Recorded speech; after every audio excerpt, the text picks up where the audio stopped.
الإمام علي بن أبي طالب رضي الله تعالى عنه أيا وحيري دع سرك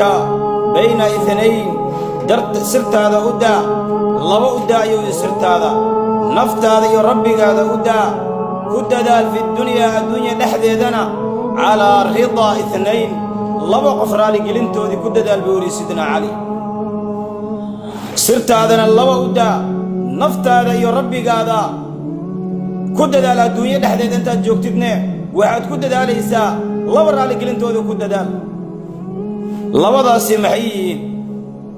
hooyadaadii aabahaada raadi gelintooda ku dadaal bacda irdaa illaahi jalla jalaala markaad ilaahay aad raali geliso markaad ilaahay aad waxido oo ilaahay aad raali geliso ku dadaal adan hooyadaadii aabahaada sad ku raali gelin lahayd ha caasinin wiya wasta'ina ala shadaa'idi bi ithnayn wa huri waqtiyada dibkana u kaalmayso labo ayuu yiri xiliga dibka aad ku jirtid oo adiga shadaayida aad ku jirtid laba u kaalmaysa yuri sidina ali wa as-sabr was-salah ilaahina subhanahu wa ta'ala arinkaas uu ka hadlay wuxuuri wasta'inu bis-sabr was-salah wa innaha lakabiratun illa 'ala al-khashi'in aniga laakiin xiliga dibka iyo rafaadka iyo silaa aan ku jirno gaajadana hayso awlaad la'aantana hayso waxaan u qayl dhaamana dibadda Soomaa dibaddan u qayl dhaamana waxaan ilowna Allah subhanahu wa ta'ala lama baahna taas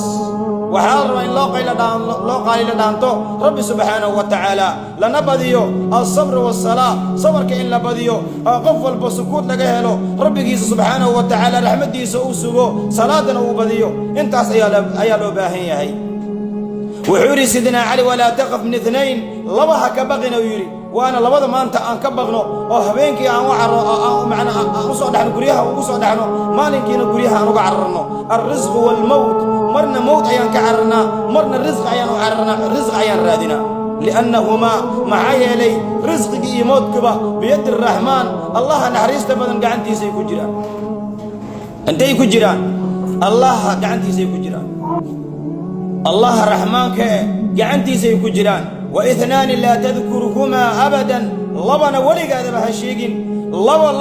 لبدان ولغاده هشيغين احسانك للناس وناغا ددك اد سميسي iyo xumaanta dadka waligaada ilaali dadku xumaantoodan ha sheegin adigana wanaaga dadka aad u samaysay ha sheegin